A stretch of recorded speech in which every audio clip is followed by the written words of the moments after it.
M I audible? मेरी आवाज आ रही है? से यस और नो? आज भैया कंप्यूटर को पढ़ने जा रहे हैं। कंप्यूटर से 2 या 3 क्वेश्चन आ रहे हैं। क्लियर? ये आपने देखा होगा कि कभी बिट पे आ जाता है, कभी बाइट्स पे आ जाता है, कभी जो है उसकी यूनिट पे आ जाता है। तो कंप्यूटर से क्वेश्चन आना बिल्कुल क्या है, तय है। और एक भी क्वेश्चन अगर गलत हो गया तो क्या होता है, वो सरल क्वेश्चन होता है, आपका गलत नहीं होना चाहिए। तो एक बार कंप्यूटर को भी देख लेते हैं कि भैया क्या क्या हमें कंप्यूटर में पढ़ना चाहिए और क्या क्या आपके इंपॉर्टेंट एग्जाम में आता है। Clear?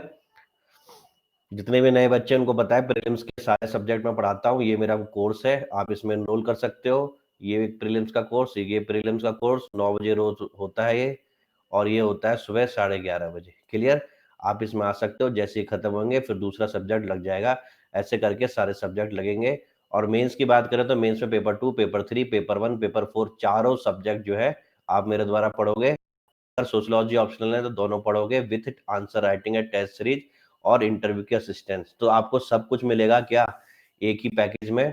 MKS live referral code से आप जोड़ सकते हो 12 और 24 महीने के लिए प्लस के कोर्स में। आज की शुरुआत करते हैं। आज का हमारा टॉपिक है कंप्यूटर। क्लियर? टाइम पे आ जाइए, करिए, कुछ छूट जाएगा तो दिक्कत हो जाएगी। क्या कल स्पेशल क्लास नहीं हुई थी? मैंने रिकॉर्डिंग खोज रहा था, मिली नहीं। कल स्पेशल क्लास जो है रिशेड्यूल हो गई थी, और रिशेड्यूल का मैसेज भी आता है। ठीक है ना? कंप्यूटर स्टार्ट करते हैं।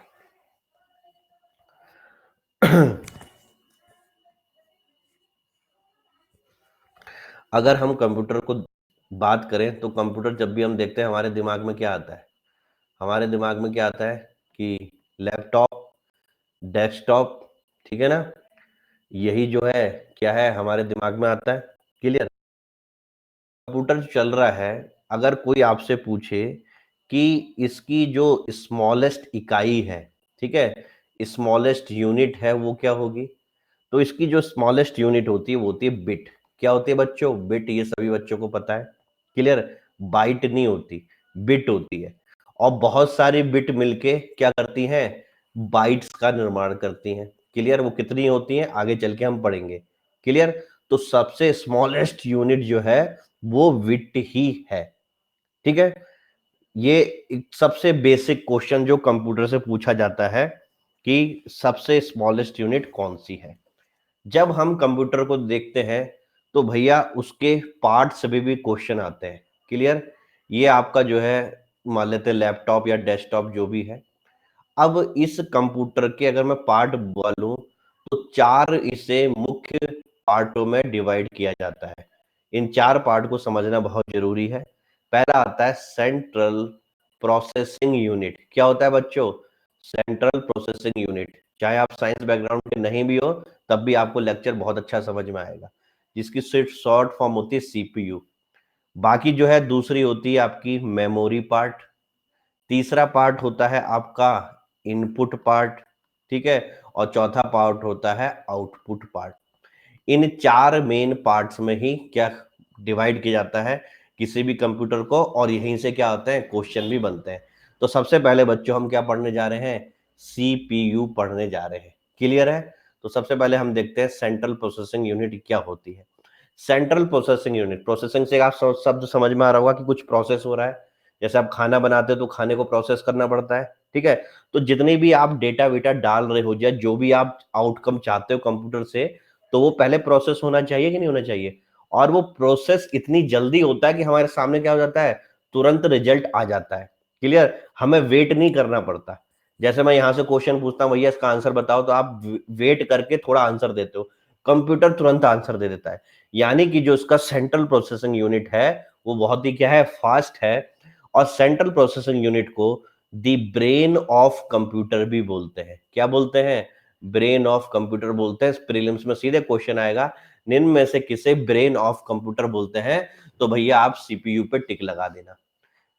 सबको समझ में आ रहा है? कोई दिक्कत तो नहीं? CPU क्या है? आपका ब्रेन ऑफ कंप्यूटर है। क्लियर? ये सारी चीजों को जो भी आपने इनपुट डाला है उन सबको क्या करता है, वो यहीं पे प्रोसेस होते हैं। क्लियर? आपकी चाहे इनपुट हो, चाहे अरिथमेटिक हो, चाहे लॉजिक हो, सब चीज यहीं पे प्रोसेस होंगी। और वो क्या क्या चीजें होती हैं पेपर को उससे मतलब नहीं है।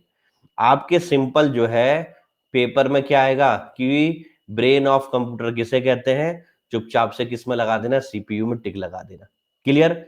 अब सीपीयू की फर्दर दो पार्ट है, मेन पार्ट, एक है आपकी कंट्रोल यूनिट और दूसरी होती है आपकी एरिथमेटिक लॉजिकल, ठीक है, या लॉजिक यूनिट। समझ में आया? कंट्रोल यूनिट और अरिथमेटिक लॉजिक यूनिट। किसी कोई दिक्कत यहां तक समझ में आ रहा है ना? तो कुछ चीजें आपको याद करनी पड़ेंगी, कुछ चीजें समझनी पड़ेंगी। मैं पूरी कोशिश कर रहा हूं कि हर माध्यम वालों को अच्छी तरह समझ में आए।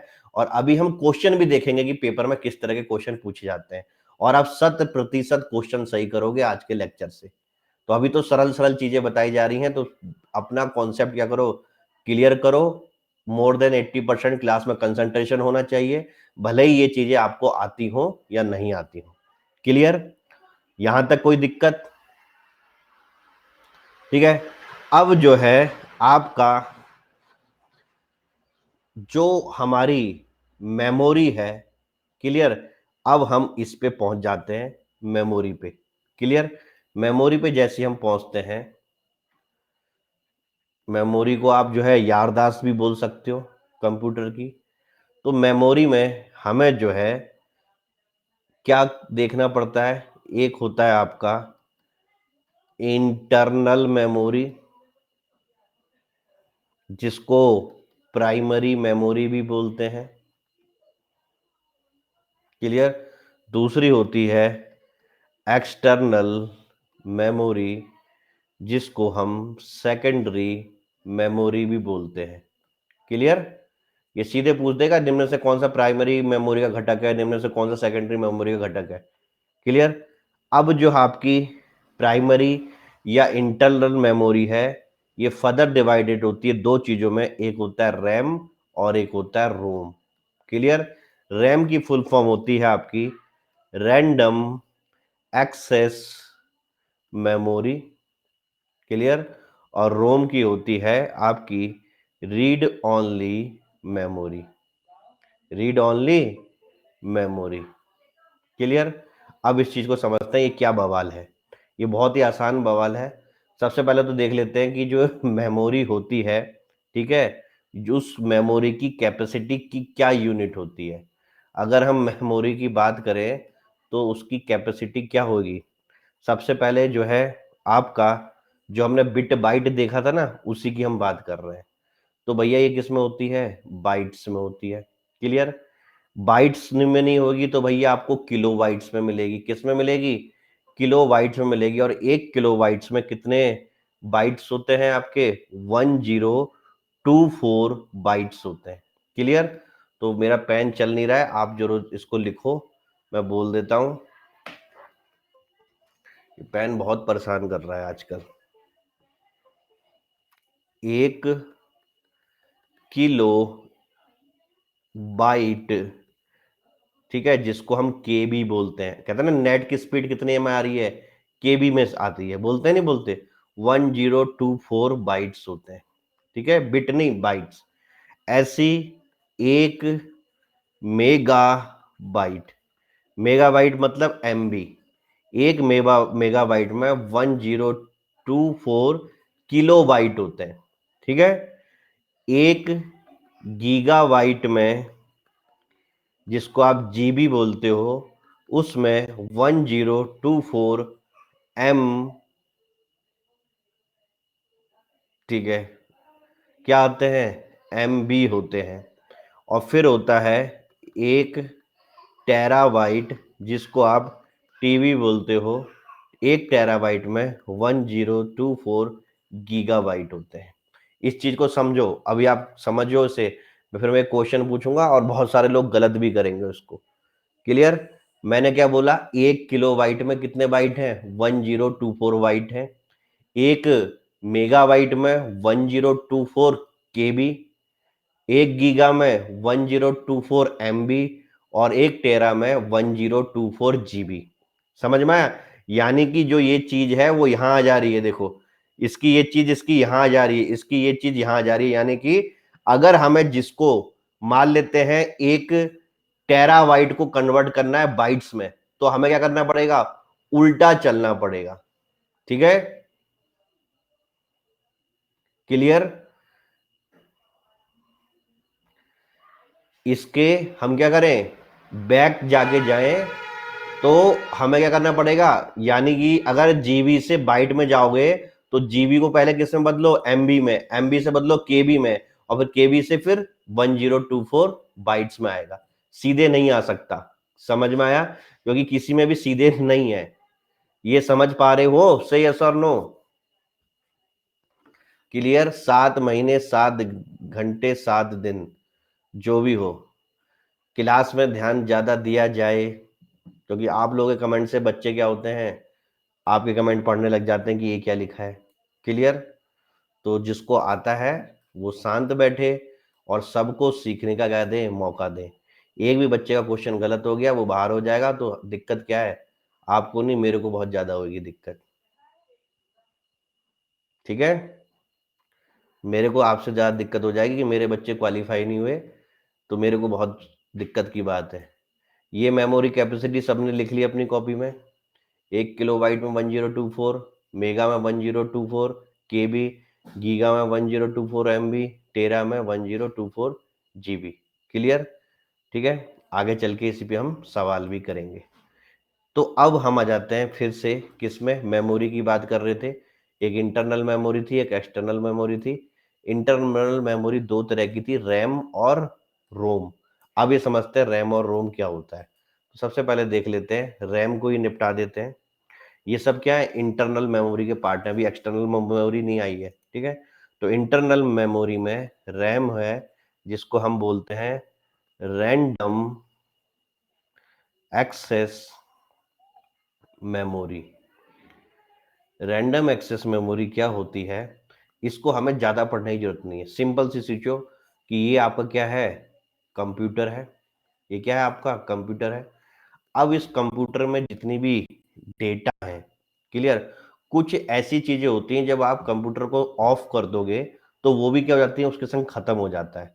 आपने महसूस किया है कि ऐसी मेमोरी जैसी कंप्यूटर को स्विच ऑफ करेंगे, यानी कि उसमें से पावर हटा देंगे, तो वो डेटा भी क्या चले जाता है, गॉन हो जाता है। ठीक है ना, क्लियर। तो वो जो मेमोरी है वही कौन सी है, रैंडम एक्सेस मेमोरी है। यानी कि ऐसी मेमोरी जिसमें डेटा कंप्यूटर बंद करने के बाद डिलीट हो जाता है, क्लियर। अब आप दोबारा लैपटॉप खोलोगे, दोबारा कंप्यूटर खोलोगे, दोबारा आपको सर्च करना पड़ेगा वो डेटा। समझ में आया, ये सबको समझ में आया। होता तो रैंडम एक्सेस मेमोरी टेक्निकली और भी बहुत ज्यादा है, लेकिन उस पर आपको इंजीनियरिंग नहीं करनी है। एक जर्नल एस्पायरेंट को जीएस के मकसद से इतना ही आना चाहिए कि कौन सी जो मेमोरी वोलेटाइल है, कौन सी स्टेबल है, ये पता होना चाहिए। तो ये कंप्यूटर बंद करने के साथ क्या हो जा रही है, बंद हो जा रही है। ठीक है, अब दूसरी है आपकी रोम। रोम होती है भैया परमानेंट मेमोरी की तरह होती है। इसकी फुल फॉर्म है आपकी read only memory, clear.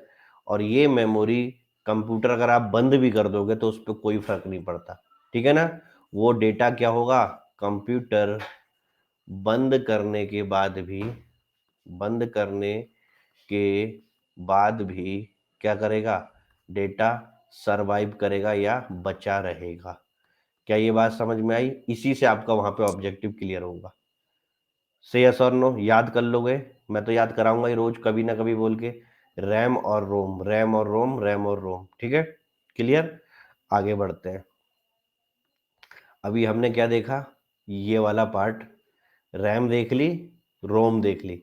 RAM कौन सी थी, आप चाहे चार्ट बना के यहीं पे लिख सकते हो। रैम वो थी मेमोरी जो क्या था, कंप्यूटर स्विच ऑफ करने पे खत्म हो जाती है। रोम क्या थी, जो कंप्यूटर स्विच ऑन करने पे, ऑफ करने पे खत्म नहीं होती। ठीक है, अब हम चल रहे हैं एक्सटर्नल मेमोरी या secondary memory. External secondary memory मतलब आप जो बाहर से लगा रहे हो, जैसे आप पेन ड्राइव लगा रहे हो। ठीक है, पेन ड्राइव में भी तो कुछ कैपेसिटी होती है भैया, वो भी तो डेटा स्टोर करता है, आपने बाहर से लगाया फिर निकाल लिया, तो वो भी क्या है, एक एक्सटर्नल मेमोरी है। आप सीडी लगाते हो, सीबीडी लगाते हो, ठीक है, हार्ड डिस्क आती थी। क्लियर? तो ये सब क्या है, आपकी एक्सटर्नल मेमोरी है।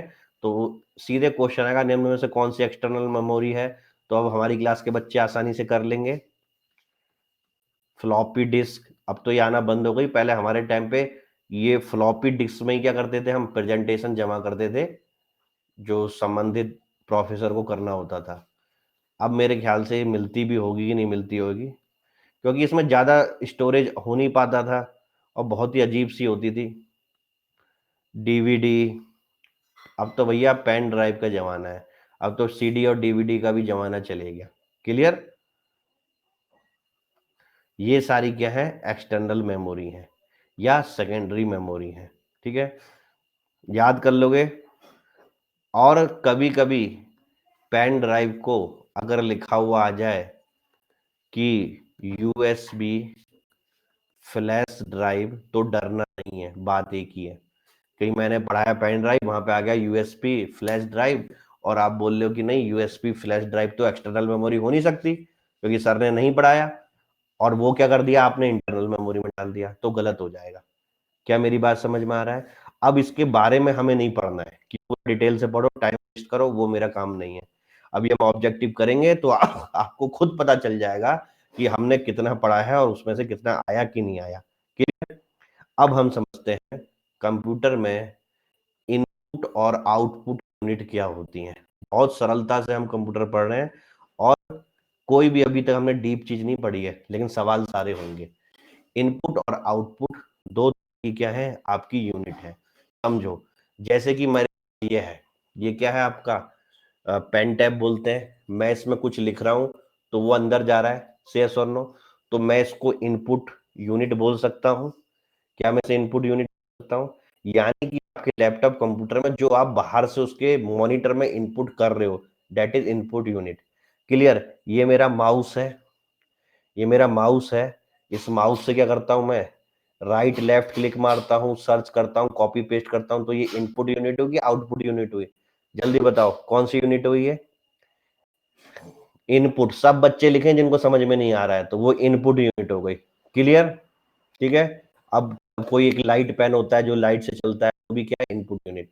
अब आउटपुट यूनिट क्या है, जो चीज आपको बाहर आ रही है, जैसे ये मॉनिटर है। अब आपके सब अपने अपने मॉनिटर पे देख रहे होगे या आप मोबाइल पे देख रहे होगे, तो मोबाइल की स्क्रीन या मॉनिटर क्या है, आउटपुट यूनिट है। क्या है, क्या है ये, आउटपुट यूनिट है। वीडियो किस किसके पास नहीं आ रहा है? प्रिंटर क्या है, आपने प्रिंटर लगाया, ठीक है, अब प्रिंटर में जैसी कमांड दी, अब क्या हुआ, कागजें प्रिंट हो गए, बाहर आ गया, वो क्या है, आउटपुट यूनिट है। ठीक है ना, वो क्या है, आउटपुट यूनिट है। क्लियर? तो ये सारी यूनिट जो है, इनपुट और आउटपुट आपको समझ में आ गई। इनपुट में कौन कौन सी है यूनिट, कीबोर्ड टाइप करके लिखोगे उसमें, फिर माउस, फिर स्कैनर। क्लियर?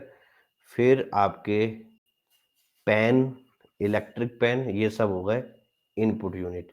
आउटपुट यूनिट में क्या क्या है आपका, printer, speaker, headphones. Clear?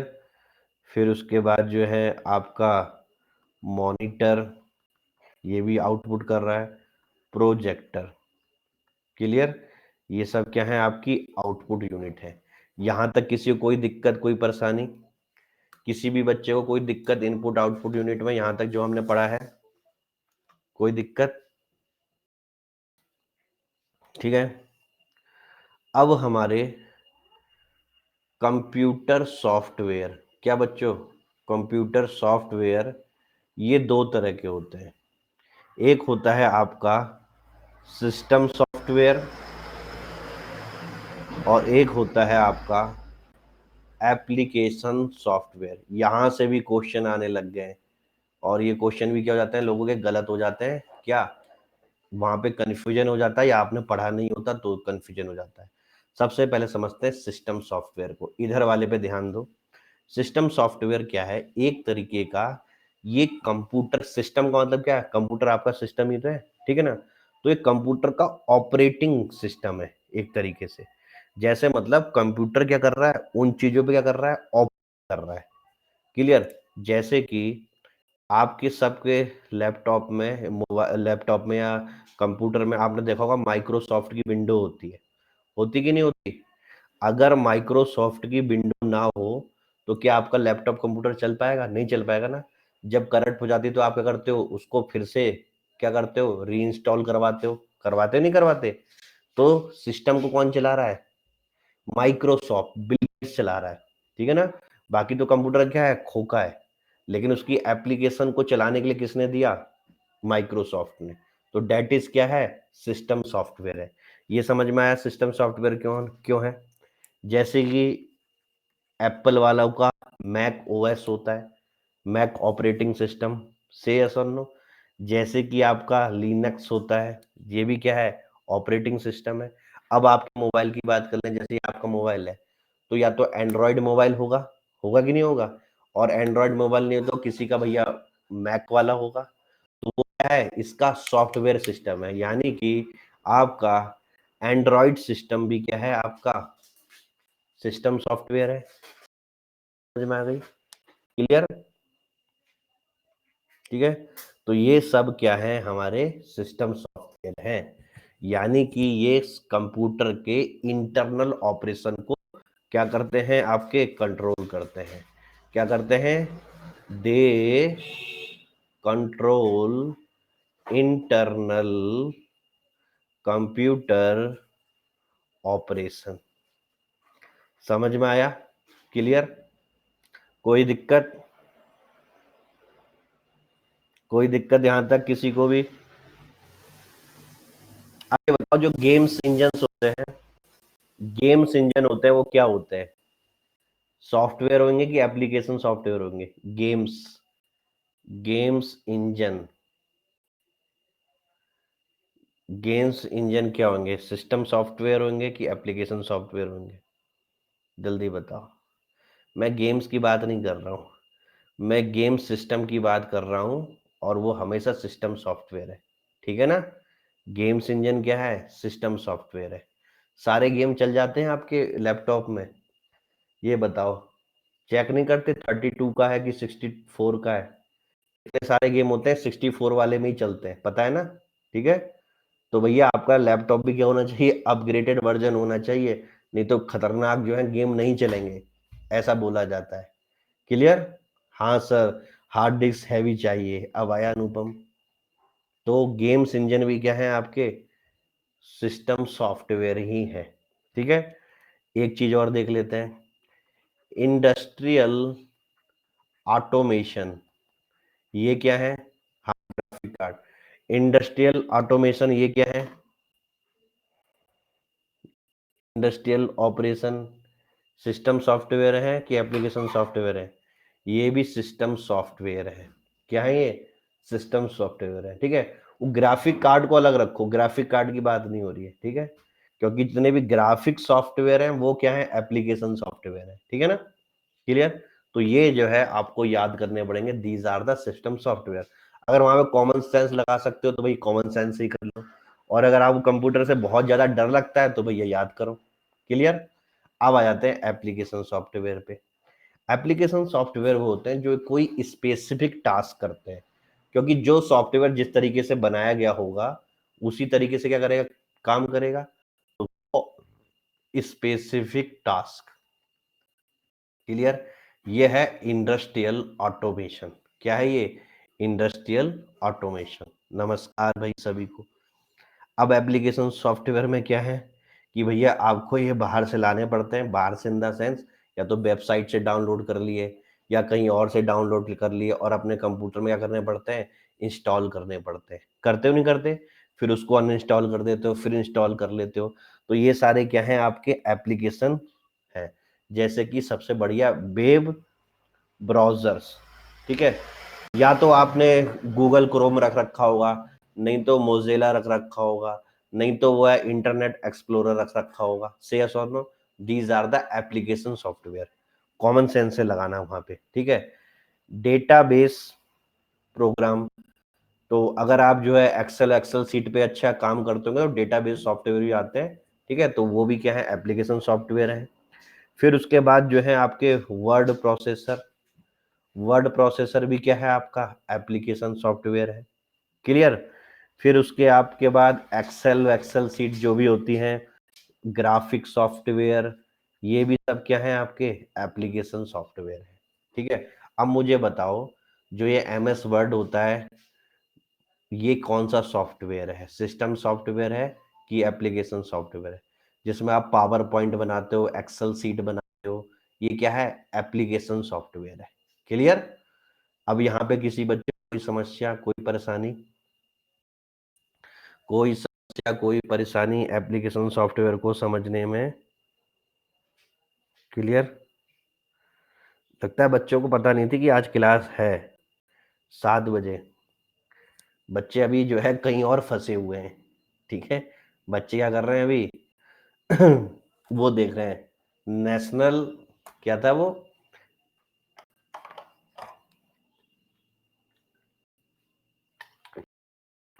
National family health survey का 4 का डेटा देख रहे हैं। आप लोगों ने तो देख लिया ना डेटा। ठीक है। नया डेटा आया नहीं है, तो पुराना डेटा ही क्या है, वैलिड है। मेन चीज उसमें इंडिकेटर की बात थी। इंडिकेटर कितने हैं, कितने इंडिकेटर हैं 5 वाले में? फटाफट, नेशनल फैमिली हेल्थ सर्वे में कितने इंडिकेटर है? 67। ठीक है सर, मैंने भी अचानक ही देखा, कोई बात नहीं। अब इसमें बताओ, क्या इसमें जो है सारे हाउस होल्ड का सर्वे होगा या 15 साल से ऊपर वालों का सर्वे होगा? जल्दी बताओ किसका सर्वे होगा? हाउस होल्ड का। हाउस है, एक फैमिली के अंदर जितने ब्लड रिलेटिव होते हैं उसको हाउस होल्ड बोलते हैं, या एक छत के नीचे जितने लोग रहते हैं उसको हाउस होल्ड कहते हैं? जल्दी बताओ, हाउस होल्ड किसे कहते हैं? ये क्वेश्चन भी आता है। ठीक है। एक छत के, एक रूफ के अंदर जितने भी, अब ये क्यों बोल रहा हूं मैं? क्योंकि बच्चों, मान लो आपका घर है, वहां पे किराएदार भी तो रह रहे हैं, से यस और नो? तो किराएदार भी पार्ट ऑफ हाउस होल्ड। समझ में आया? क्लियर है आपको? अच्छा, क्या इसमें जो है विकलांगता और डायबिटीज और हाई ब्लड प्रेशर को इंक्लूड किया गया है नेशनल फैमिली हेल्थ सर्वे 5 में? शाबाश।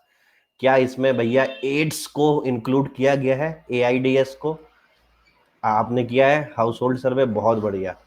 सर मैं यूपी पीसीएस 2021 के लिए अनअकैडमी ज्वाइन करना चाह रही हूँ थी, प्लीज बताएं। बिल्कुल बता रहा हूँ रितिका जी, एक बार क्विक रिवीजन कराने दो मेरे को। ठीक है। फिर हमने क्या देखा था कि, हाँ, इसमें इस बार क्या कहते हैं, स्लम और नॉन स्लम की कैटेगरी बनेंगी? स्लम और नॉन स्लम की कैटेगरी बनेंगी? नहीं बनेंगी। बहुत बढ़िया। क्लियर। बाकी डेटा तो आपको याद रखा होगा। जल्दी फटाफट बता दो, फर्टिलिटी रेट कितनी चल रही है? फर्टिलिटी रेट कितनी चल रही है national family health survey for 2.2? बाकी डेटा आप खुद से याद कर लोगे, कर लोगे याद? ठीक है ना? तो ये छोटे छोटे आपको क्या है, वेपन मिलते रहेंगे। उस वेपन को क्या करो, लाइक करो, उस पर कमेंट भी किया करो और अपने दोस्तों को भी शेयर किया करो। समझ में आया? जितना इसको आप चाहो, ठीक है, इस टाइम में उतना ज्यादा क्या कर सकते हो, बढ़ा सकते हो आगे। और जितने आगे बढ़ेंगे उससे क्या होगा, आप ही का फायदा होगा। क्यों?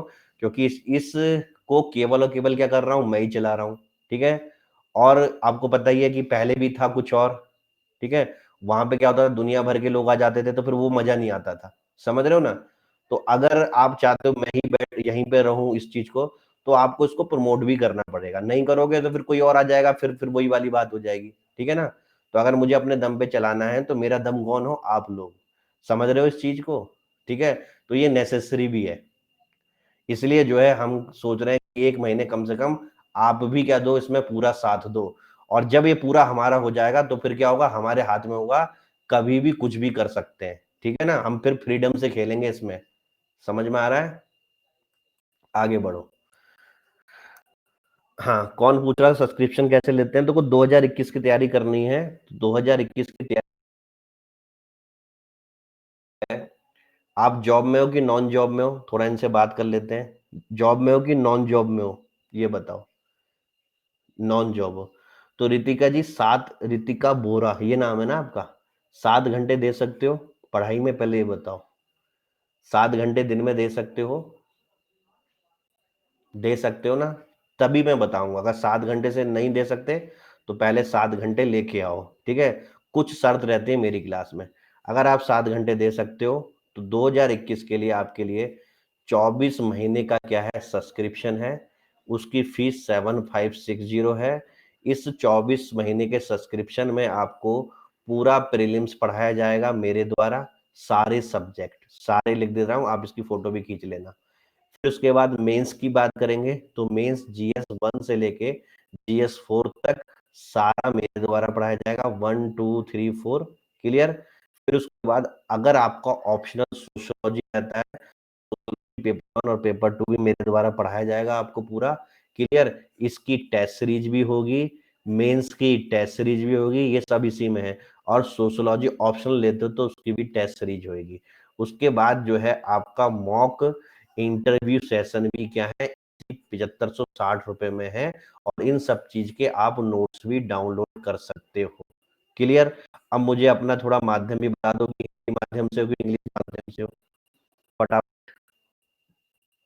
हिंदी इंग्लिश में इंग्लिश समझ में आती है कि केवल हिंदी समझ में आती है? इंग्लिश बिल्कुल समझ में नहीं आती? इंग्लिश बिल्कुल समझ में नहीं आती? दोनों आती हैं तो ठीक है, तो फिर कोई दिक्कत नहीं है, क्योंकि मेरे जो नोट्स हैं वो मेरे नोट्स जो हैं इंग्लिश में ही रहेंगे, लेकिन बोलूंगा मैं हिंदी में, तो आपको कोई दिक्कत नहीं पड़ेगी। मतलब बाइलिंगुअल होता है, 1% भी आपको दिक्कत नहीं आएगी। लेकिन मैं पहले कह देता हूँ कि जो PDF जो है डाउनलोड करोगे वो इंग्लिश में ही होगी। जैसे अभी मैं बोल रहा हूँ, मैं ये सब इंग्लिश में लिख रहा हूँ, देखो ये सब इंग्लिश में लिखा, लेकिन बोला किसमें, हिंदी में, तो सबको समझ में आता है। अगर ये आपके पास 7 घंटे का कमिटमेंट है तो आप क्लास में आ सकते हो। और ये सब चीजें अगर आपको मेरे से पढ़ना है तो मेरा रेफरल कोड हर स्लाइड के नीचे MKS लाइव लिखा है। आपको 24 महीने का सब्सक्रिप्शन चुनने के बाद रेफरल कोड में MKS लाइव जो है डालना है। फिर उसके बाद उसको अप्लाई करना है। जब नीचे लिखा हुआ जाए your referral code successfully apply, उसी के बाद फी जमा करनी है, ठीक है? सर मैं बिल्कुल नई हूं तैयारी करने के लिए, ये सब बच्चे नए हैं, ठीक है ना? और जीरो बच्चे जो हैं, जीरो मतलब जो कुछ भी नहीं जानते हैं, वो सबसे ज्यादा क्या रहते हैं, बेनिफिशियल रहते हैं मेरे बैच में, ठीक है ना? क्लियर? आगे बढ़ते हैं। तो ये सब जीरो वाले बच्चे हैं, ठीक है? आपको अलग से कहने की जरूरत नहीं है। एक बार जब आप सब्सक्रिप्शन में आ जाओगी तो फिर बोलोगी इसकी पहले अगर सर आ जाती तो और ज्यादा फायदा होता। ये सभी बच्चों के लिए, क्लियर? ये रेफरल कोड MKS लाइव ही होना चाहिए और इसमें भी आपको 10% डिस्काउंट मिलता है। दिस इज माई टर्म या मेरी शर्त, समझ में आ गया? क्लियर? बिना रेफरल कोड के आपको नहीं आना है। चलो भैया, कंप्यूटर में हम कहां तक पहुंच गए थे? सिस्टम सॉफ्टवेयर देखा हमने और एप्लीकेशन सॉफ्टवेयर देखा, ठीक है? सर हिंदी मीडियम वाले क्या करें? हिंदी मीडियम वाले, आपको कितने दिन हो गए मेरी क्लास में, पहली बार आए हो? पहले ये बताओ, आप कितने दिन हो गए? सर मैं आप कोर्ट से ही आऊंगी, आपसे ही पढ़ना है, सेकंड डे है। अच्छा अभी मेरी क्लास में कितने हिंदी मीडियम वाले बच्चे हैं, त्रिपाठी साहब को बताओ, कितने हिंदी मीडियम वाले हैं, जल्दी बताओ।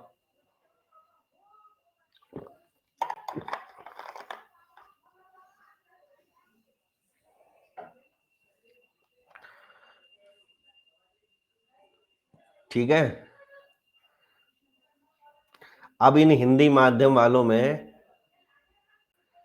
ठीक है, इन सब हिंदी माध्यम में कोई सा ऐसा हिंदी माध्यम है जिसको ऐसा लग रहा है कि हमें धोखा हो गया प्लस में आके, कि सर ने हमें धोखा दे दिया झूठ बोल के कि यहाँ तो सर इंग्लिश में पढ़ा रहे हैं, हमारे एक भी क्वेश्चन नहीं हो रहे? ईमानदारी से बताओ, किसी को ऐसा लगता है? इनफैक्ट जो हमारे टेस्ट होते हैं ना, उनके जो टॉपर हैं, वो सारे टॉपर भी क्या है, शुरू से लेके 10 तक, उसमें से 7 जने हिंदी माध्यम वाले हैं। अब त्रिपाठी जी बताओ हिंदी माध्यम वाले कहाँ जाएं? अब बताओ हिंदी माध्यम वाले कहाँ जाएं? लखनऊ जाएं कि इलाहाबाद जाएं? लखनऊ इलाहाबाद की उस कोचिंग में जाएं जहाँ 600 बच्चे पढ़ते हैं और मुश्किल से एक आध बच्चे का रिजल्ट निकल जाता है, फिर उसी से सबको गुमराह बनाया जाता है, वहां पे जाएं? या उस क्लास में जाएं जहां पे क्या है, 36 बच्चे 2018 के इंटरव्यू देते हैं और 2-4 दिन में रिजल्ट आने वाला है, जिसमें से काफी लोग सोच रहे हैं कि हमारा फ्यूचर बनने वाला है और पढ़ाई से हम हमेशा के लिए टाटा बाय बाय कर देंगे? आप बताओ वो कहाँ पे जाएं? ठीक है ना? क्लियर? क्लियर? आप बता रहे हैं नोट्स इंग्लिश में हैं आपके, फिर कैसे पढ़ेंगे? तो मैं जो बता रहा हूँ वो मैंने इनको भी तो बताया, ये कैसे पढ़ते हैं ये बताओ। ठीक है त्रिपाठी जी, तो मैं आप पे बिल्कुल फोर्स नहीं करूंगा, लेकिन एक बात जरूर कहूंगा, समय आने पे, या अभी तो 2 क्लास है, 2-4 महीने अन अकेडमी में रह गए ना, तो उसके बाद अपना भी जो है क्या करोगे आप, घूम फिर के मेरे पास ही आओगे और मेरे से कहोगे सर मेरे को अब इंग्लिश में भी समझ में आ रहा है, ये मेरी बहुत बड़ी गलती थी कि मैंने 2 से 3 महीने क्या कर दिए, वेस्ट कर दिए। ठीक है ना? क्योंकि आप हिंदुस्तानी हो, हर हिंदुस्तानी को इंग्लिश में समझ में आता है, और अगर मैं हिंदी में बोल रहा होता हूं तो उसको और अच्छी तरीके से समझ में आता है। जो कॉन्सेप्ट मैं आपके पकड़ा दूंगा, ठीक है ना, बोल के हिंदी में, तो आपको उसे इंग्लिश में लिखने की जरूरत नहीं है। मैं आपसे कह रहा हूं आप हिंदी में ही अटेम्प्ट करो पेपर, आप हिंदी में ही क्या करो, पेपर दो, मैं ये नहीं कह रहा। ठीक है ना? क्लियर? लेकिन अगर मैं कोई चीज को हिंदी में समझा रहा हूं तो यार वो तो आपकी मातृभाषा आपके कान में जा रही है ना, तो आप तभी क्लास में नोट्स नहीं बना सकते। समझ में आ गया? या ऐसा करो आप हिंदी माध्यम वाले साहब जो है ढूंढ लो आराम से, ठीक है, और सब्सक्रिप्शन भी ले लो। 2-4 महीने बाद मेरे पास अगर नहीं आए तो बात है, या तो फिर ईगो से ही नहीं आओगे, छुप छुप के रिकॉर्डेड वर्जन देखा करोगे। काफी बच्चे पता है ईगो से भी नहीं आते, लेकिन मेरे पास सबका डेटा आ जाता है कौन कौन रिकॉर्डेड वर्जन भी देख रहा है। तो फिर वो ईगो से सामने नहीं आते लाइव क्लास में कि हमने सर से बोला था कि हम सर के पास नहीं आएंगे, और 3-4 महीने घूम फिर के क्या आए, इधर ही आए। 3-4 महीने का नुकसान हुआ कि नहीं हुआ? अब 11 अक्टूबर के लिए मारामारी चल रही है कि सर 30 दिन में कैसे निकाला जाए। ठीक है ना? तो 2 ही कारणों से नहीं आओगे, या तो ईगो से नहीं आओगे, या तो फिर आप प्लस में ही नहीं रहोगे। ठीक है ना? क्लियर? बाकी इससे ज्यादा मैं आपको समझा नहीं सकता। मेरी प्रोफाइल में जाके बहुत सारी स्पेशल क्लास है, आप उनको देखो। बाकी आपकी मर्जी, क्योंकि आपका फ्यूचर क्या है, आपके हाथ में है। ठीक है? हम तो भैया हिंदी माध्यम वालों का रिजल्ट निकालेंगे, और उनकी फोटो भी लगाएंगे, उनको बेंगलोर भी घुमाएंगे, उनके यूट्यूब सेशन भी कराएंगे। फिर आप सोचना कि काश मैं भी अगर इनके साथ हो गया होता तो क्या होता, तो मैं क्या होता, क्या पता इस चीज का पार्ट होता। समझ में आ गया त्रिपाठी जी? बाकी आपकी श्रद्धा है, आप क्या करें। भैया Tripathi ji, deputy collector DYSP की जैसी पोस्ट के लिए क्या कर रहे हो, तैयारी करना चाह रहे हो, केवल एक चीज के कारण छोड़ोगे कि उनके शब्द इंग्लिश में लिखे हुए हैं। आप अपनी आत्मा से पूछो कि उनके शब्द इंग्लिश में लिखे हुए हैं जबकि वो हिंदी में बता भी रहे हैं, तो क्या मैं थोड़ा सा 0.05% थोड़ा एक्स्ट्रा एफर्ट नहीं मान सकता? मेरे मोबाइल में क्या है, व्हाट्सएप है, वहां पे तो मैं इंग्लिश में लिख देता हूं। मेरे मोबाइल में एक डिक्शनरी नाम की भी चीज है, वहां से मैं चाहूं तो इन शब्दों की हिंदी भी देख सकता हूं। चाहने वाली बात है। ठीक है ना? तो अगर इतने बड़े एग्जाम की तैयारी कर रहे हो तो एक स्टेप ज्यादा चलोगे औरों से, इतना ही अंतर आएगा। ठीक है? बाकी बच्चे क्या करेंगे, 1 घंटा पढ़ेंगे तो आपको 1 घंटा 10 मिनट पढ़ना पड़ेगा ज्यादा से ज्यादा, इससे ज्यादा कोई अंतर नहीं होगा। ठीक है? सर सोशियोलॉजी की कोई बुक हिंदी में बता दीजिए। बताई तो थी मैंने हिंदी में बुक। आप 2020 की तैयारी वाले हो ना, तो 20 वाला तो अभी जो हम कराएंगे दोबारा से सोशियोलॉजी फ्रेश। ठीक है? तो बिल्कुल मत डरो। 2021 वाले हो, कौन से वाले हो प्रवीण जी? 21 वाले हो तो क्यों परेशान हो रहे हो? अभी तो 20 का बैच नहीं आया सोशियोलॉजी का, 19 वाला बैच था वो। 20 का आएगा, 21 का आएगा, कम से कम 2-2 बार देख लोगे अगर प्लस का सब्सक्रिप्शन ले रखा है तो। प्लस में हो?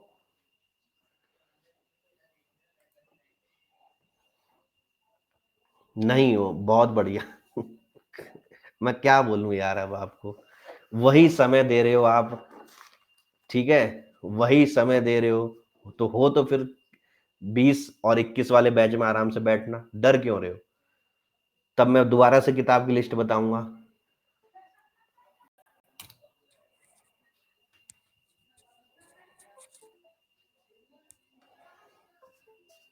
शुरुआत में अच्छी चीज पकड़ लोगे, अच्छा नोट्स पकड़ लोगे, अच्छा टीचर पकड़ लोगे, तो 1 या 2 साल में ये सिलेक्शन ले सकते हो। ठीक है? बाकी आपकी मर्जी है कि आपको शुद्ध हिंदी चाहिए कि सिलेक्शन चाहिए। कहाँ पे आ गए थे बच्चों हम? हाँ, सिस्टम सॉफ्टवेयर और एप्लीकेशन सॉफ्टवेयर हमने देख लिए थे। अब बच्चों हम देखते हैं प्रोग्रामिंग लैंग्वेज। ठीक है? तो कंप्यूटर में लैंग्वेज में भी क्वेश्चन आता है कि निम्न में से कौन सी कंप्यूटर की भाषा है। ठीक है? तो इस तरह के क्वेश्चन को करने का सबसे अच्छा तरीका है, 3-4 कंप्यूटर की लैंग्वेज है उनको फटाफट याद कर लो। कंप्यूटर की कौन कौन सी लैंग्वेज है, जैसे कि आपकी कंप्यूटर की लैंग्वेज कोबॉल, ये भी कंप्यूटर की लैंग्वेज है। ठीक है? लोगो ये भी क्या है, कंप्यूटर की लैंग्वेज है। बेसिक ये भी क्या है, कंप्यूटर की लैंग्वेज है। और ये इंग्लिश में ही पढ़ने में ज्यादा फायदा है। क्लियर? सर 3 महीने पहले मैंने ज्वाइन किया था और हिंदी के बारे में ही सोचा था, बट अब सोशियोलॉजी लिखूंगा इंग्लिश में। बहुत बढ़िया। फिर उसके बाद जो है एल्गोल, ये भी क्या है, कंप्यूटर की लैंग्वेज है। C++, ये तो आपको पता है लेकिन पेपर में पूछते नहीं है, क्योंकि C++ क्या है, मोस्ट कॉमन है। जावा भी क्या है, मोस्ट कॉमन है। इसलिए ये ना पूछ के वो हमेशा किधर से क्वेश्चन पूछेंगे, कोवाल, लोगो, बेसिक और एल्गोल से पूछेंगे। क्लियर? तो ये हो गया भैया कंप्यूटर लैंग्वेज। अब इस कंप्यूटर में से कौन सी मशीनरी लैंग्वेज है, कौन सी वैज्ञानिक लैंग्वेज है, तो जब ये एमसीक्यू आएगा तब हम करेंगे। ठीक है? आपको मुझे पता है कि आपके मन में ये चल रहा होगा कि इनमें से सर ये बताओ कंप्यूटर लैंग्वेज कौन सी है, वैज्ञानिक लैंग्वेज कौन सी है। ठीक है? हमारा जो है कंप्यूटर जो सिद्धांत पे काम करता है, 1 और 0। 1 एंड 0 मतलब ये क्या है, these are the binary system. बच्चों क्या है ये, बाइनरी सिस्टम। या तो 1 होगा या तो 0 होगा। क्लियर? और इसी बाइनरी सिस्टम, इस बाइनरी लैंग्वेज पे ये कंप्यूटर पूरा क्या करता है, काम करता है। लास्ट चीज देख लेते हैं, टाइप्स ऑफ नेटवर्क। इसके बाद हम क्वेश्चन करेंगे कंप्यूटर के बहुत सारे। टाइप्स ऑफ नेटवर्क की अगर हम बात करें तो बहुत सारे होते हैं।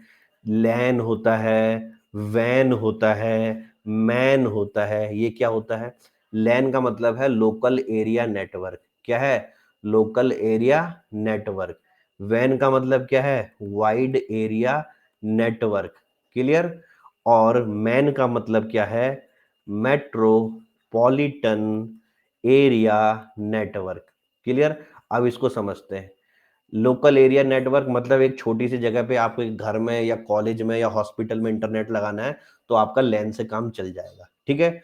वैन का मतलब है कि आपको बड़े ज्योग्राफिकल एरिया में लगाना है, और यहाँ पे क्या लेना पड़ेगा, आपको लीज्ड लाइन लेनी पड़ेगी। और मैन का मतलब क्या है, कि मैन जो है एक तरीके से क्या है, लोकल एरिया नेटवर्क की तरह ही है, लेकिन आजकल क्या है, मेट्रोपॉलिटन ये कल्चर चल गया तो एक नया क्लासिफिकेशन आ गया, मेट्रोपॉलिटन एरिया नेटवर्क। क्लियर है सभी को? अब इसके बाद जो है WWE, इसकी फुल फॉर्म क्या होती है ये भी बच्चे कंफ्यूजन कर देते हैं। वर्ल्ड वाइड वेब, क्या होता है इसकी full form, world wide web होती है इसकी फुल फॉर्म। क्लियर? और हिंदी माध्यम में भी वर्ल्ड वाइड वेब ही इसकी रहेगी। क्लियर? HTTP, इसकी फुल फॉर्म क्या रहती है, हाइपर टेक्स्ट ट्रांसफर प्रोटोकॉल। क्या है, प्रोटोकॉल। और तीसरी होती है आपकी HTML। HTML क्या होता है आपका, HTML क्या होता है, HTML क्या होता है, फुल फॉर्म लिखो, यहाँ पेन नहीं चल रहा है, हाइपर चल गया, टेक्स्ट मार्कअप कर दो वहां पे। ठीक है? Markup language. क्लियर? ये हो गया। अब ये WWE, ठीक है, ये किसके द्वारा इन्वेंट किया गया था, ये नाम ये किसके द्वारा किया गया था, टिम बर्नेस ली के द्वारा। बहुत बार क्वेश्चन आया है, टिम बर्नेस ली के द्वारा। ऐसी आपका ईमेल होता है। अब ईमेल करते हो नहीं करते, अब ईमेल जो है इसको किसने इन्वेंट किया था, रे टॉमिल्सन ने किया था। किसने करा था, रे टॉमिल्सन ने किया था। ये हमने पढ़ ली भैया थ्योरी। अब हम फटाफट क्या करते हैं, एमसीक्यू, और देखते हैं किस बच्चे को कितना समझ में आया। कुछ मैं सीधे बोलूंगा और कुछ आपको आंसर देना है। पहला क्वेश्चन है, ठीक है, और क्वेश्चन के अकॉर्डिंग नोट्स बनाने हैं। ये चैप्टर जो है क्वेश्चन के अकॉर्डिंग नोट्स बनाने में ज्यादा फायदा देता है रेदर देन थ्योरी, क्योंकि थ्योरी में हम कंप्यूटर बहुत ज्यादा पढ़ सकते हैं और वो वेस्टफुल भी हो सकता है। सबसे पहली बात, पहले कंप्यूटर का आविष्कार किसने किया था, जल्दी बताओ। First computer was made by, सीधे नोट्स में उतारो, क्या है इसका answer, Charles Babbage. CHARLES BABBAGE, Charles Babbage. Clear? Hindi माध्यम में भी चार्ल्स बेजल ही जाएगा। अगर आपसे कोई पूछे who is the father of computer, father of computer पूछेगा तो क्या लिखोगे, चार्ल्स बेबेज ही लिखोगे। क्लियर? ये क्वेश्चन 3 बार घुमा फिरा के बोल रखा है। Clear? Father of computer, father of computer 2007 में पूछा, 2006 में पूछा, 2002 में पूछा। क्लियर? फिर उसके बाद जो है अगर आता है इलेक्ट्रिक कंप्यूटर को किसने आविष्कार किया था? तो इलेक्ट्रिक कंप्यूटर इन्वेंटेड बाई, ठीक है, अब आप हिंदी मीडियम वाले लिख लो आविष्कार किया था, तो हिंदी में तो बोल रहा हूं मैं, इलेक्ट्रिक कंप्यूटर का आविष्कार किसने किया था? एम टर्निंग ने किया था। पूरा नाम तो इनका क्या है? ए एम टर्निंग है, याद कर लोगे, TURING, ठीक है, TURING, ट्यूरिंग, एन नहीं है इसमें, AM ट्यूरिंग, याद हो जाएगा। क्लियर? कोई दिक्कत, कोई परेशानी? ठीक है। अब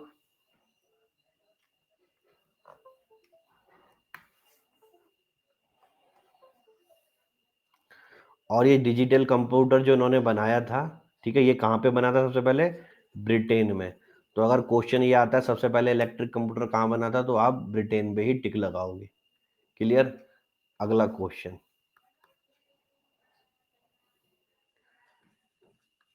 ये pen drive is, pen drive क्या होती है? पोल जनरेट करूंगा, पोल में आंसर चाहिए मुझे। पहला ऑप्शन दे रखा है a fixed secondary storage unit, दूसरा ऑप्शन दे रखा है a magnetic secondary storage unit, तीसरा ऑप्शन दे रखा है ए रिमूवेबल सेकेंडरी स्टोरेज यूनिट, और चौथा दे रखा है ऑल दी अबव। ठीक है, आपको बताना है पेन ड्राइव क्या होती है। फिक्स्ड जो है सेकेंडरी यूनिट होती है, कि आपका मैग्नेटिक यूनिट होती है, कि रिमूवेबल यूनिट होती है। ठीक है, पोल जनरेट कराया जाएगा, आपको पोल में आंसर देना है। करो भैया, पोल में जो है आपको टिक करना है।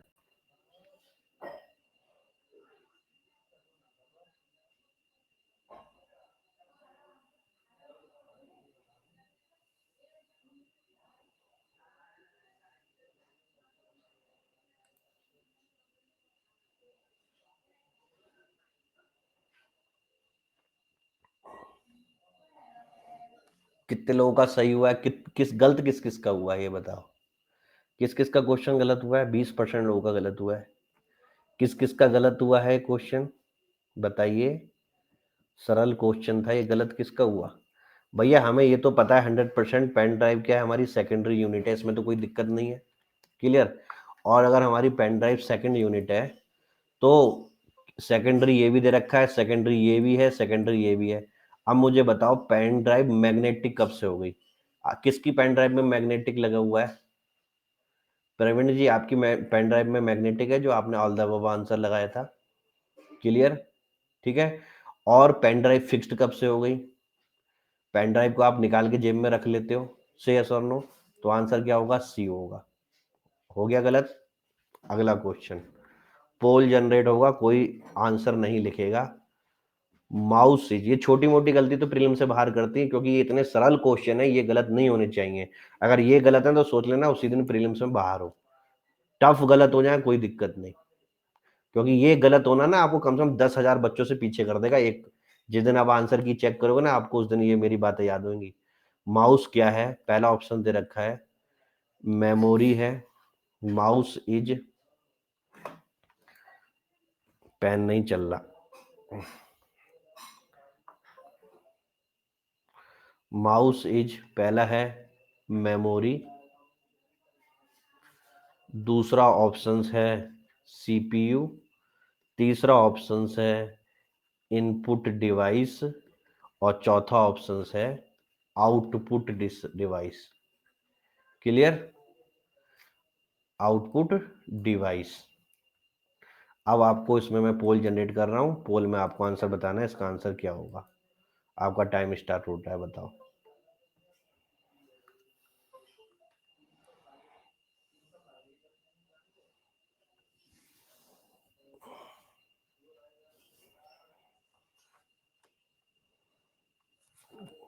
किनका क्वेश्चन गलत हुआ है ये?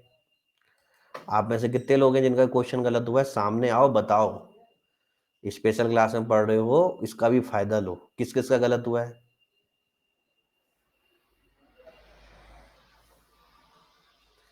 किस किस का ये क्वेश्चन गलत हुआ है? कोई नहीं बताएगा? मैंने इतने प्यार से समझाया था। ये माउस है, माउस से क्या कर रहा हूं मैं? इनपुट ही तो कर रहा हूं। ये कब से आउटपुट डिवाइस होने लग गई? पहला एक गलत है, ये ठीक है सर। जिसका गलत है उसकी पूछ रहा हूं मैं। बहुत अच्छे अच्छे लोगों का गलत था। अगला question, which of the following is not an output device? Clear? इनमें से कौन सी आउटपुट डिवाइस नहीं है, पूछा है।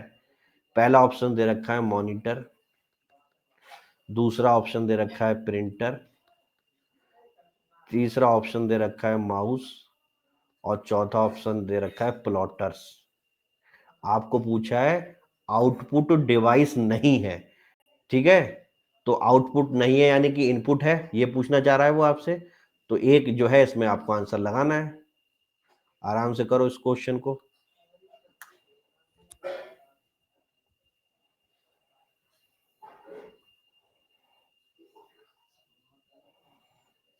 एक बच्चे ने गलत करा, बाकी सबने सही करा।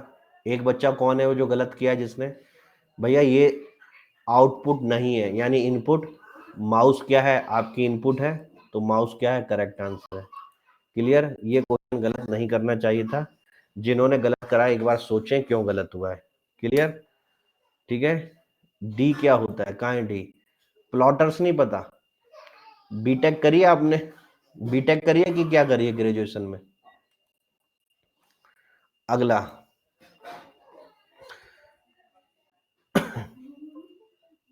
बीएससी करिए। हाँ, बीएससी में प्लॉटर का यूज नहीं होता। ठीक है, एक बार गूगल कर लो फोटो, तब समझ में नहीं आया तो मैं बता दूंगा आपको। ठीक है। अ, उम्म, खासकर सिविल इंजीनियर वाले बहुत यूज करते हैं प्लॉट को। क्या है? अगला क्वेश्चन बना रहा हूँ, ठीक है।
बाकी जो मैं क्वेश्चन नहीं बना रहा हूँ तो वो जो मैंने थ्योरी पढ़ाई है ना उसी से बने हुए हैं। लैन की फुल फॉर्म, वैन की फुल फॉर्म, ठीक है। WWE की खोज किसने करी थी, तो वो क्वेश्चन मैं छोड़ रहा हूँ। वो आप खुद से भी क्या कर सकते हो, कर सकते हो। ठीक है ना? सबसे इंपॉर्टेंट पार्ट क्या होता है कंप्यूटर का? चार ऑप्शन दे रखे हैं, कमेंट बॉक्स में बताना। Which of the following is the most important part of computer? CPU, keyboard, disk और प्रिंटर। सीपीयू, ठीक है। अगला क्वेश्चन, कमेंट बॉक्स में नहीं लिखना है, पोल में जवाब देना है इसका, ठीक है। Microsoft word is an example of? किसका एग्जाम्पल है? पहला ऑप्शन दे रखा है एक ऑपरेटिंग सिस्टम, दूसरा दे रखा है आपका ये एक इनपुट सिस्टम है, कि ये एक प्रोसेसिंग डिवाइस है, और चौथा ऑप्शन दे रखा है ये एक एप्लीकेशन सॉफ्टवेयर है। कि इसको भी बहुत सारे बच्चे गलत करने वाले हैं। देखते हैं क्या कौन इसका सही आंसर बताएगा। चलो,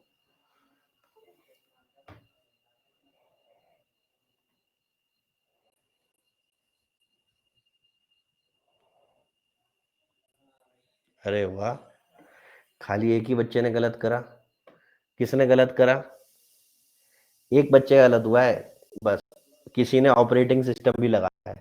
तो अभी अभी मैंने पढ़ाया था आपको एप्लीकेशन सॉफ्टवेयर और सिस्टम सॉफ्टवेयर, डिटेल में पढ़ाया था नहीं पढ़ाया था? तो this is the part of application software. एक छोटी सी भी गलती आपको प्रीलिम से बाहर कर सकती है, ठीक है ना?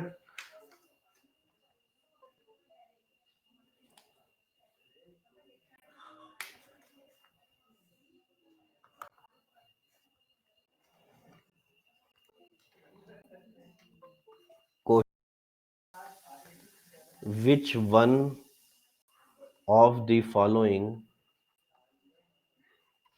is not the languages of computer? Show नहीं कर रहा।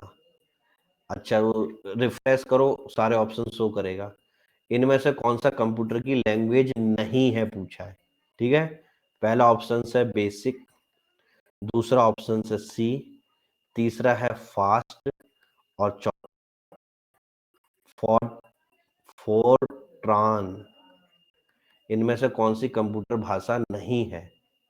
तो आपका टाइम होता है स्टार्ट, बताओ।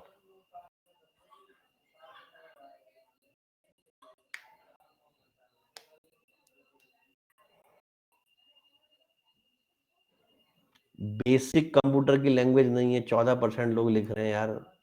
ऐसे कैसे हो सकता है? अभी अभी मैंने कंप्यूटर लैंग्वेज कराई है, ठीक है ना?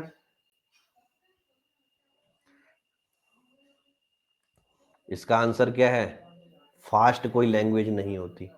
जिन जिन के गलत हो रहे हैं रिकॉर्डेड वर्जन देखो, ठीक है? प्लस में आने की कोशिश करो। ये सारी चीजें वहां पर डिटेल में पढ़ाई जाती हैं। आपको लगता है कि केवल हिस्ट्री हिस्ट्री, ठीक है, ज्योग्राफी आती है तो प्रीलिम्स निकाल दोगे? हजार लोग बैठे हुए हैं जिनको एक चीज आती है। जब तक सारे सब्जेक्ट पे इक्वल हाथ नहीं आएगा, पॉलिटी भी आनी चाहिए, ज्योग्राफी भी आनी चाहिए, इकोनॉमिक्स भी आनी चाहिए, साइंस एंड टेक भी आनी चाहिए, करंट अफेयर भी आनी चाहिए, समझ में आया? इन्वायरमेंट भी आना चाहिए, पेपर निकलेगा। और प्रीलिम से भी आगे बहुत चीजें, मेंस तब जाके वो मेंस निकलेगा। आप क्या करते हो, एक दो चीजें पढ़ के खुश हो जाते हो, ज्योग्राफी और बहुत बढ़िया ज्योग्राफी आ गई, ठीक है, या फिर इकोनॉमिक्स बहुत बढ़िया आ गई, क्या करोगे उस बढ़िया का? जब क्वेश्चन ही उसमें से कितने आएंगे, ज्यादा 35-40 क्वेश्चन, 150 क्वेश्चन आने हैं। सारी चीजों में मास्टर होना चाहिए, तब जाके एग्जाम निकलेगा। और सारी चीजें पढ़ाता हूँ खुद से, जिससे हर बच्चे को क्या हो, मास्टरी आ जाए, ठीक है ना? क्लियर? अब इसके बाद जितने भी क्वेश्चन हैं कंप्यूटर के, आपको ये क्या करना है, सेल्फ खुद से करोगे, क्लियर? बाकी सारे क्वेश्चन, और जो क्वेश्चन आपको नहीं आता है अगली क्लास में आके मेरे से पूछोगे, क्लियर? तो यहीं पे हम अपनी क्लास समाप्त करते हैं। अगर किसी का कोई क्वेश्चन है तो वो क्वेश्चन पूछ सकता है, अदरवाइज से tata bye bye to me. 9 बजे हमारी किसकी क्लास है? इंडियन पॉलिटी की। किसकी क्लास है? इंडियन पॉलिटी की हमारी 9 बजे क्लास है। 9 बजे की क्लास में मिलते हैं, clear? Thank you very much. और जिस किसी को भी मेरे से पढ़ना है, पूरा प्रीलिम्स, पूरा मेंस, फिर इंटरव्यू, तो MKS लाइव रेफरल कोड से ही आपको प्लस में आना पड़ेगा 12 या 24 महीने के लिए, ठीक है? अगर जॉब वाले 3 घंटा दे सकते हैं और नॉन जॉब वाले 7 घंटा डेली दे सकते हैं, तो you are most welcome in my class. MKS live is my referral code, चाहे आप हिंदी माध्यम के हो चाहे इंग्लिश माध्यम के हो, ठीक है ना? सर आपसे कुछ पूछना होगा तो मैसेज कब और कहाँ करें? केवल जो है अन अकेडमी का जो एक ऐप होता है उसके थ्रू आप एजुकेटर को मैसेज कर सकते हो, या किसी भी लाइव क्लास में आके आप मेरे से पूछ सकते हो, ठीक है? तो त्रिपाठी जी पहले प्लस का सब्सक्रिप्शन ले लीजिए, कुछ नुकसान नहीं होगा, ठीक है? और हम यहाँ पे जो है मार्केटिंग या सेल्स पर्सन नहीं है कि जो आपको जो है पूरा विश्वास दिला पाए, ठीक है? तो विश्वास ये आपके ऊपर है। बस हम इतना विश्वास दिला सकते हैं कि जितना लेट जुड़ोगे उतना ज्यादा क्या करोगे, पछताओगे कि मैंने पहले नहीं जोड़ा। इससे बड़ी बात नहीं कर सकता मैं, ठीक है। 7560 रुपए 24 महीने की फीस है। बिल्कुल जी रितिका जी, जब आप 24 महीने चुन लोगे, नीचे रेफरल कोड के बॉक्स में MKS लाइव लिख के कैपिटल में अप्लाई करोगे, फीस तो कुछ ज्यादा है, तो फीस 10% कम होने के बाद बनती है 7560। क्लियर है। अगर ये फीस नहीं बननी है तो नहीं, रेफरल कोड नहीं लगा हुआ है तो रेफरल कोड अप्लाई जरूर करना, उसके बाद फीस जमा करना। क्लियर। कोई दिक्कत और किसी को? ठीक है। बट कोड दूसरा डाला, कोई बात नहीं, इसमें जो है आप अगर ऑनेस्ट नहीं हो तो मैं क्या कर सकता हूँ, ठीक है। मैं तो आपको ये बोलता हूँ कि अगर आपको मेरे से पढ़ना है तो मेरा रेफरल कोड डालिए, ठीक है ना।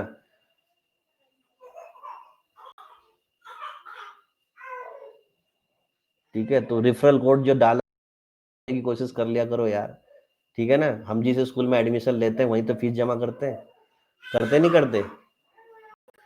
मुझे समझ में नहीं आता, मेरे से पढ़ना होता है तब ये रेफरल कोड याद क्यों नहीं आता, और जब पढ़ाई करनी होती है तो मुकेश कुमार सिंह याद आते हैं कि सबको, ठीक है ना।